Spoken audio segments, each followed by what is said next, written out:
You said you're a millennial. You know, I thought you were a Gen Z. No, I'm a millennial. I'm 31. Karibu. Welcome. Welcome to the third floor. Thank you. I like it. I really like the third floor. Yeah. How do you? Because at times I feel like, hey, I'm so confused about. 30s is confusing. You really don't know what do we do. Where do I want to go with my life? Am I in the right direction? You know. Oh, did you experience that? I think for me, I found my purpose in my 30s. Yeah. I found my purpose. And that is what aligned everything else in my life. So it's not a confusing time for me. It's just really a time for me to learn and to grow. And I'm really, really enjoying it. Well, what would you say your purpose is?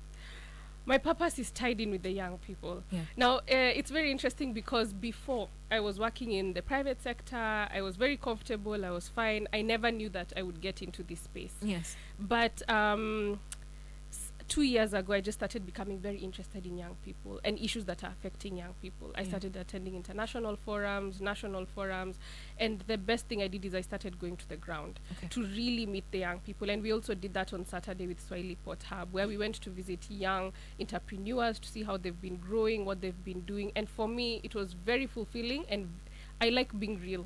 Yeah. I like being realistic. Yeah. So it was such a good reality check to understand what are young people who are in business going through. So that is really how I can say I found my purpose. It's with the young people. What are they going through?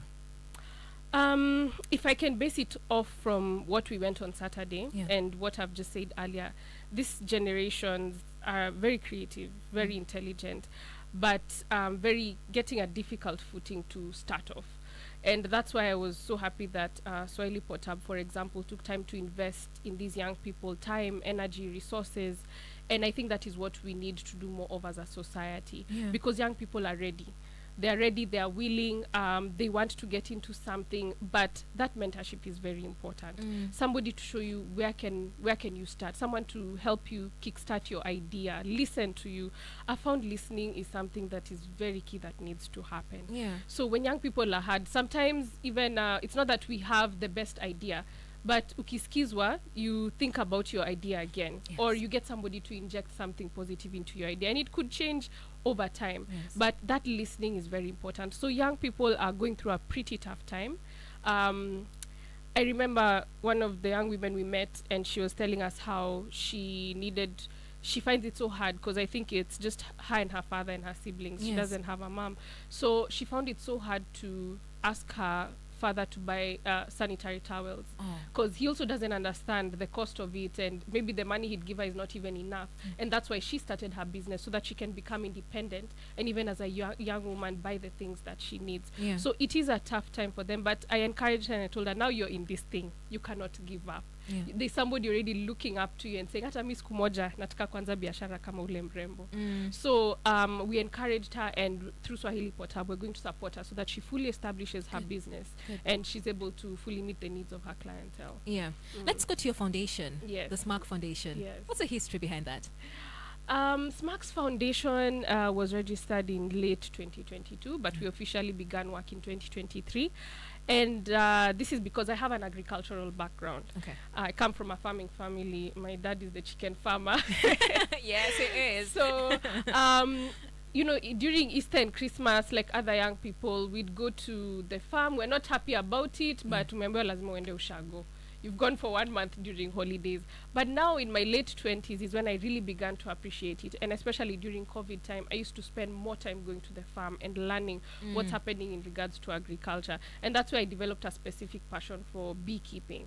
So I began to see the opportunities here for young people in business, in agriculture. And that's what led me to found SMX Foundation and to be the patron of it. And I'm very glad that I am those things and not, for example, the executive director or the CEO, because now I found a young group of people who are willing to work with me, to make it run so smoothly, and they're also so passionate about agriculture.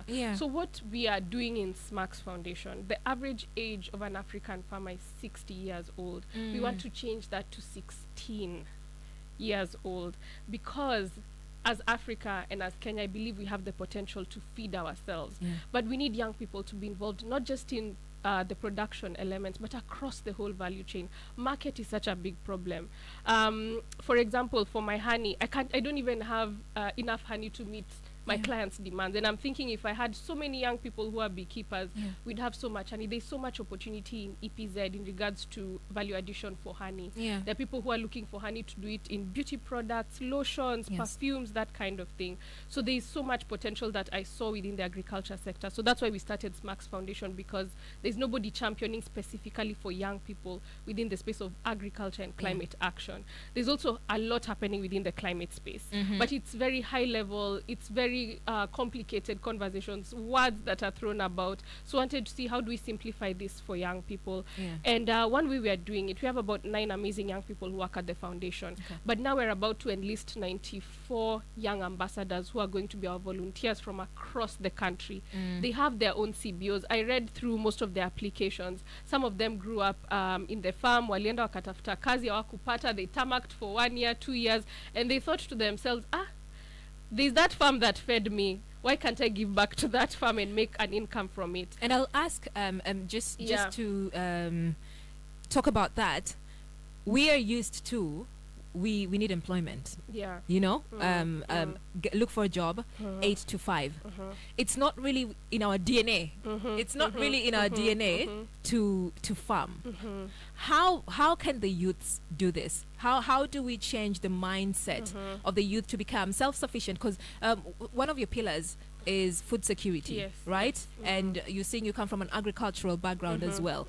How do we get the youth to think it's not just about getting employed 8 to 5? There is an alternative. Yes. There is an alternative. And I want to also say, working 8 to 5, I wonder, because now with the younger generation, they don't like being stuck to one place. Because if you're working 8 to 5, maybe you're seated in front of a laptop or a desktop the whole day. But the beauty of doing farming is you can go check on your farm in the morning, go do some, you can go and hang out with your friends in the afternoon, come back on a shamba jioni. So it offers such a beautiful dynamic that this generation really loves. And one thing is somebody has to develop the interest. You must have the interest, because anything you're not interested in, you will leave it. So even for us, when we do our beekeeping trainings, we do it for people who are interested in beekeeping. We have introductory courses that we do for those who want to learn about it. But anything to do with agriculture and farming, the truth is, needs patience. It needs patience. For example, I've not been able to reap a profit from my honey business, and I've run it for 1 year. So it needs a lot of patience. So if you're not patient, you will give up. I want instant money. You will give up along the way. So you have to be patient.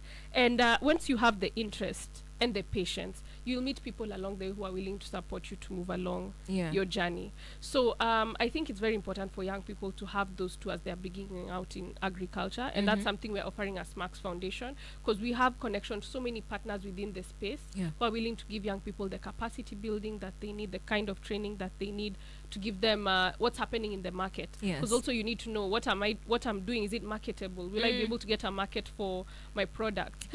That's the other thing as well, you know? That is the other thing. And you can find that if there was a time where there was a craze about avocados, you know? Just because it's working for Charlene doesn't mean it's going to work for me, you know?